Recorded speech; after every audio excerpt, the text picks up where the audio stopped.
Hello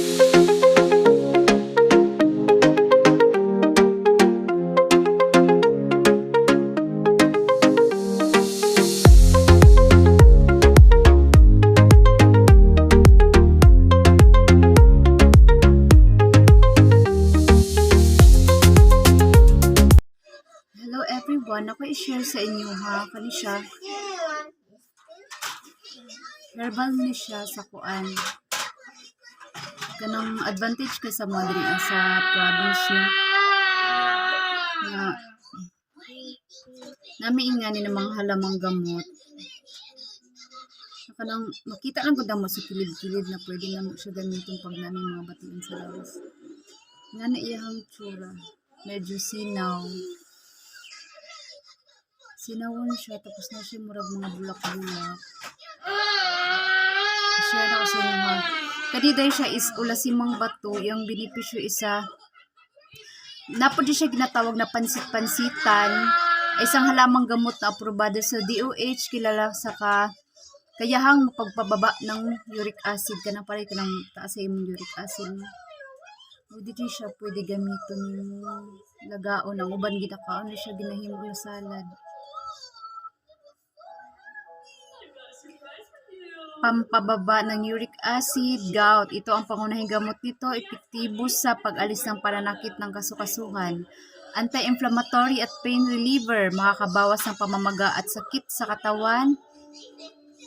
Antibacterial, pwede siya din antifungal.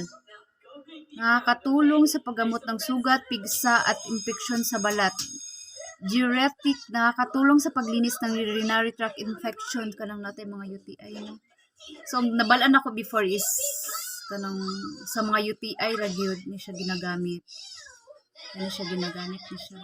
Kanang mga ginalaga nila tapos ginainom. Effective jud kay ni siya. Labo na kanang nakay mga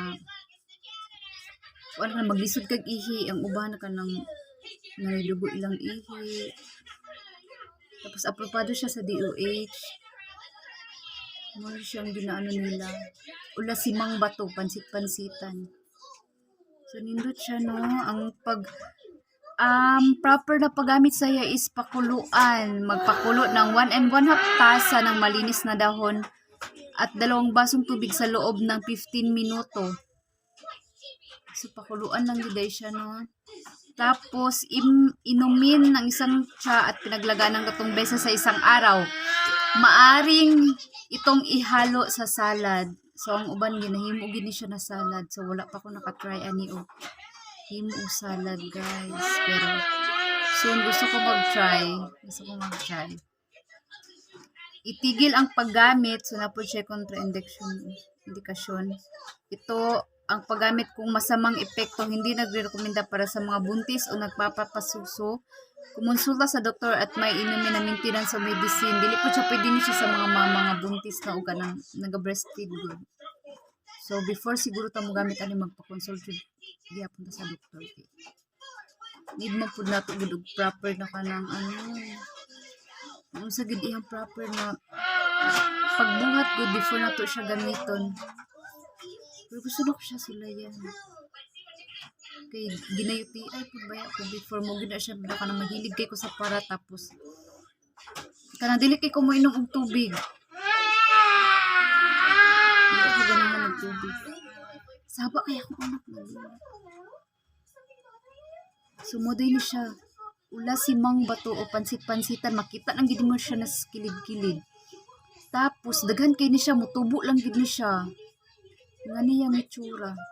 Mutubo lang ni siya gyud sa kilid-kilid kanang daghan na kay ni siya diri sa mong palibot. Ang usahay ako na siya ginaibot sa kabaga god, baga na kay siya ba. So mo ni siya. Nangibot ko dira sa kilid. Daghan na jud kay siya diri sa palibot namin. Gusto ko mag-try. So mo lang to, share lang na ako kay sure na kung gamay ang nabalaan ako, pero not sure kung makaangay mo sa iyang lasa or kanang sa iyang tea. Basta ako, gusto na ko siya sulayan, maglaga ko niya. Para ko saba kay kadus. Saba ka siya, dos.